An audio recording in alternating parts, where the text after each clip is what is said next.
আসসালামু আলাইকুম বন্ধুরা, ভাবছি আজকে কি রান্না করব, তাই ভাত বসিয়ে দিলাম। দেখি কি করা যায়। তো ভাত আমার বলক চলে এসেছে। কি যে রান্না করব আজকে কিছু বুঝতে পারছি না। গতকালকের অনেক তরকারি রয়ে গেছে, দেখি কি রান্না করা যায়।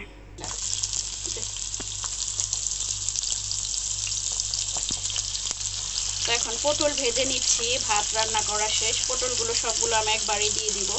পটল আমি ছিলে ভাজি করছি, দেখুন। ছিলে ভাজি করলে আমার বেশি ভালো লাগে, নরম লাগে খেতে।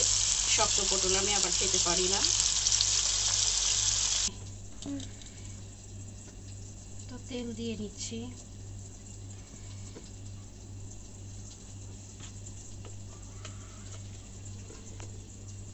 নুন দিয়ে নিচ্ছি।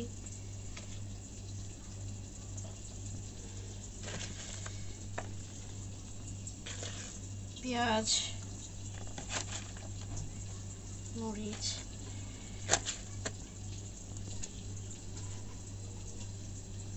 এখন আমি হলুদের ফাঁকি দিয়ে নিচ্ছি। দেখুন একদম কম দিব, যেহেতু এটা ধুন্দুলের তরকারি তাই একেবারেই কম।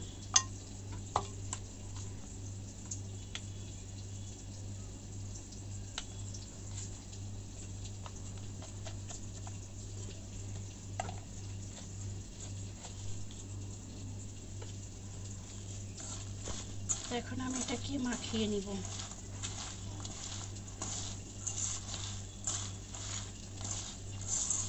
ধুন্দুল আসলে যতই বেশি দেয়া হোক না কেন, যে কোনো মাছের মধ্যে চুপসে কিন্তু একদমই কম হয়ে যায়। ধুন্দুল তরকারিটা আসলে অনেক মজা লাগে এই সময়টা।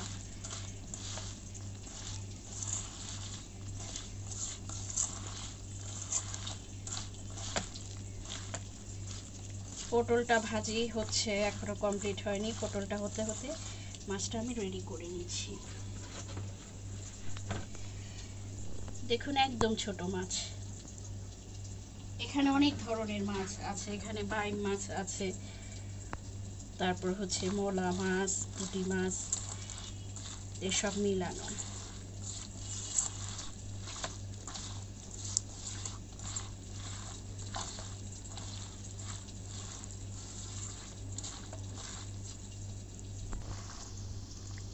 দেখুন কি সুন্দর বাইম মাছ, একেবারেই ছোট।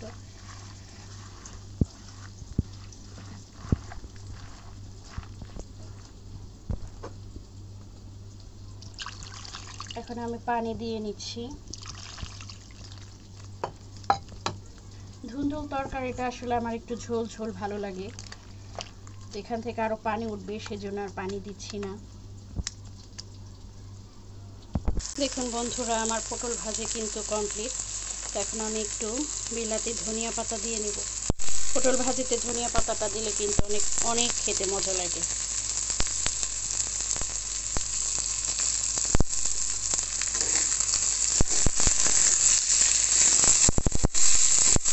আমার কাছে অনেক বেশি ভালো লাগে, সেজন্য আমি দিলাম।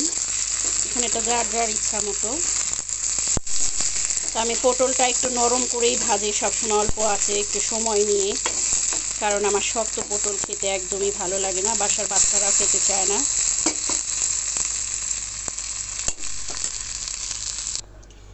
মাশাআল্লাহ, তরকারিটা দেখতে দারুণ হয়েছে। দেখুন তরকারির ফাইনাল লুকটা কি সুন্দর। আর হচ্ছে আমার এই যে পটল ভাজিটা, আজকে ভাত, পটল ভাজি আর হচ্ছে ছোট মাছ, এই দিয়ে খাওয়া হবে। ভালো থাকবেন সবাই, আল্লাহ হাফেজ।